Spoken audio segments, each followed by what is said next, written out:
হযরত আলী রাদিয়াল্লাহু তাআলা আনহু ফজরের নামাজ আদায় করার জন্য মসজিদে গেলেন। এদিকে হযরত ফাতেমা রাদিয়াল্লাহু তাআলা আনহা অত্যন্ত জ্বর থাকা অবস্থায় ঘরের সমস্ত কাজ শেষ করেছেন। আলী রাদিয়াল্লাহু তাআলা আনহু মসজিদ থেকে এসে দেখলেন ফাতেমা কাঁদছেন। তিনি প্রশ্ন করলেন, ফাতেমা, তুমি কাঁদছো কেন? ফাতেমা রাদিয়াল্লাহু তাআলা আনহা কোনো উত্তর না দিয়ে তখনও আরো জোরে জোরে কাঁদতে লাগলেন। আলী রাদিয়াল্লাহু তাআলা আনহু কয়েকবার প্রশ্ন করার পর মা ফাতেমা কাঁদতে কাঁদতে বলল, আমি স্বপ্নের মধ্যে দেখেছি আমার আব্বাজান হযরত মুহাম্মদ সাল্লাল্লাহু আলাইহি ওয়াসাল্লাম আমার ঘরের মধ্যে ঢুকে কি যেন তালাশ করছেন।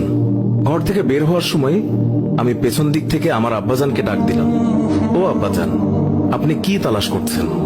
আব্বাজান তখন বললেন, ও আমার ফাতিমা, আমি তো তোমাকেই তালাশ করছি, তোমাকে নিয়ে যাওয়ার জন্য। আরো বললেন, ও আমার ফাতেমা, আজকে তো তুমি রোজা রাখবে, সেহরি করবে আলীর দস্তরখানায় আর ইফতার করবে আমার দস্তরখানায়। তখন হযরত আলী রাদিয়াল্লাহু তাআলা আনহু এই স্বপ্ন শোনার পর দুইজনে বুঝতে আর বাকি থাকলো না যে ফাতেমা ইন্তেকাল করবেন। দুজনে আরো জোরে জোরে কাঁদতে লাগলেন। এই সময়ের মধ্যে হযরত হাসান এবং হুসাইন রাদিয়াল্লাহু তাআলা আনহু এসে তারা জিজ্ঞাসা করলেন, আব্বাজান, আম্মাজান, আপনারা কেন কান্না করছেন? ফাতেমা রাদিয়াল্লাহু তাআলা আনহুর একটি অভ্যাস ছিল, যখন হাসান হুসাইন তাকে কোনো কাজে বিরক্ত করতেন তখন দুইজনকে নানাজানের কবরের কাছে যেতে বলতেন। আজকেও ফাতেমা বললেন, তোমরা দুই ভাই নানার কবরের কাছে যাও।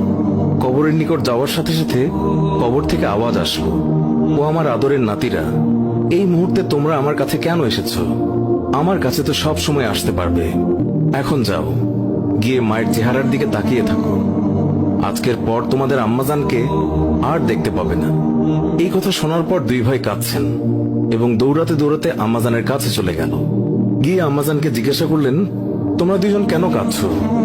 বুঝেছি, নানাজান আমাদেরকে বলে দিয়েছেন যে আজকের দিনটি তোমার জন্য শেষ দিন। নানাজান তোমার চেহারার দিকে তাকিয়ে থাকার জন্য আমাদেরকে বলেছেন। বিকেলের দিকে হযরত ফাতেমা রাদিয়াল্লাহু তাআলা আনহা তার শরীর খারাপ হলো, তাকে বিছানায় শোয়ানো হলো। মা ফাতেমার মৃত্যুর পূর্বক্ষণে হযরত আলী রাদিয়াল্লাহু তাআলা আনহু তাকে তিনটি কথা বলেছেন।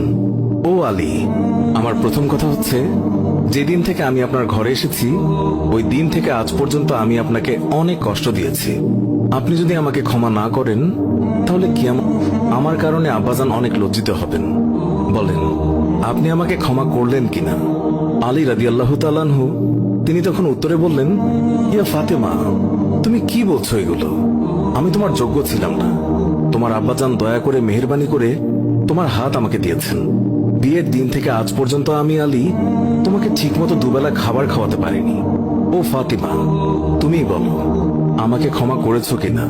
তুমি যদি ক্ষমা না করো তাহলে আমাকেও কিয়ামতের দিন কঠিন শাস্তি ভোগ করতে হবে। ও আলী, আপনার সাথে আমার দ্বিতীয় কথা হলো, আমি মারা যাওয়ার পর আপনি বিয়ে করে নেবেন দুনিয়ার যে কোনো মহিলাকে আপনার পছন্দ মতো। আমি আপনাকে অনুমতি দিলাম, আর আমার বাচ্চা দুইটিকে সপ্তাহে একদিন আপনার কোলে নিয়ে ঘুমাবেন আপনার সাথে। আমার তৃতীয় কথা হলো, হাসান হুসাইন যখন বড় হবে তখন তাদের দুই ভাইকে আল্লাহর রাস্তায় সোপর্দ করে দেবেন এবং আমাকে রাতের বেলায় দাফন করবেন। হযরত আলী রাদিয়াল্লাহু তাআলা আনহু বললেন, তুমি নবীর মেয়ে, আমি সবখানে খবর দিয়ে তোমায় দাফন করব, এতে সমস্যা কি? হযরত ফাতেমা রাদিয়াল্লাহু তাআলা আনহা তিনি এর উত্তরে বললেন, আমার কাফনের উপর দিয়ে সবাই অনুমান করবে নবীর মেয়ে কতটুকু লম্বা ছিল, কতটুকু স্বাস্থ্যবান ছিল, এতে আমার পর্দা ভঙ্গ হবে। মা ফাতেমার মৃত্যুর পর তার লাশের খাটিয়া বহন করার মানুষ মাত্র 3 জন ছিলেন, হযরত আলী রাদিয়াল্লাহু তাআলা আনহু এবং ছোট হাসান এবং হুসাইন রাদিয়াল্লাহু তাআলা আনহু। হযরত আলী ভাবছেন যে লাশের খাটিয়া বহন করার আরো একজনের প্রয়োজন হবে, তাহলে 4 কোনায় 4 জন কাঁধে নিতে পারবেন। এমন সময় হযরত আবু যর গিফারী রাদিয়াল্লাহু তাআলা আনহু তিনি হঠাৎ করে উপস্থিত হলেন এবং খাটিয়ার কোনা বহন করলেন। হযরত আলী প্রশ্ন করলেন, হে আবু যর, আমি তো কাউকেই বলিনি, তাহলে আপনি জানলেন কিভাবে? তখন হযরত আবু যর গিফারী রাদিয়াল্লাহু তাআলা আনহু বললেন, আমি আল্লাহর রাসূল সাল্লাল্লাহু আলাইহি ওয়াসাল্লামকে স্বপ্নে দেখেছি। তিনি বললেন, হে আবু যর, আমার ফাতেমার লাশ বহন করার জন্য লোকের অভাব, তুমি তাড়াতাড়ি চলে যাও। ও আলী, আমাকে তো হুজুর সাল্লাল্লাহু আলাইহি ওয়াসাল্লাম আসতে বলেছেন, তাই আমি এসেছি। তোমরা তো আমাকে বলনি। রাতে এসে রাসূলুল্লাহ সাল্লাল্লাহু আলাইহি ওয়াসাল্লাম তিনি স্বপ্নে বলে গিয়েছেন হযরত ফাতেমা রাদিয়াল্লাহু তাআলা আনহুকে যখন কবরে নামাচ্ছেন তখন হযরত আবু যর গিফারী রাদিয়াল্লাহু তাআলা আনহু কবরের কাছে গিয়ে কবরকে উদ্দেশ্য করে বললেন, হে কবর, তুই কি জানিস আজকে তোর মধ্যে কাকে রাখছি? উনি হচ্ছেন জান্নাতের সকল মহিলাদের সর্দার। হযরত ফাতেমা রাদিয়াল্লাহু তাআলা আনহার কবর থেকে কোনো আওয়াজ আসলো না। তিনি আবারও বললেন, উনি হাসান এবং হুসাইনের আম্মা যান। এবারও আগের মতো কোনো আওয়াজ আসলো না। তিনি আবার পুনরায় বললেন, উনি হচ্ছেন হযরত আলী রাদিয়াল্লাহু তাআলা আনহুর স্ত্রী। তারপরও কবর থেকে কোনো আওয়াজ আসলো না। তিনি আবার বললেন, এটি দুজাহানের বাদশার মেয়ে, খবরদার বেয়াদবি করবি না। আল্লাহ তাআলা তখন কবরের জবান খুলে দিলেন। কবর বলল, আমি অন্ধকার ঘর, আমি সাপ বিচ্ছুর ঘর, আমি এমন একটি ঘর যার মধ্যে কোনো বংশ পরিচয় কাজ হয় না।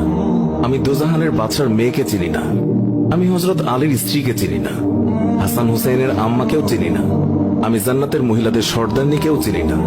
আমি শুধু চিনি ঈমান এবং আমল। আমার মধ্যে যদি কেউ ভালো আমল নিয়ে আসে, তাকে আমি কবরে জান্নাতের বিছানা বিছিয়ে দেব।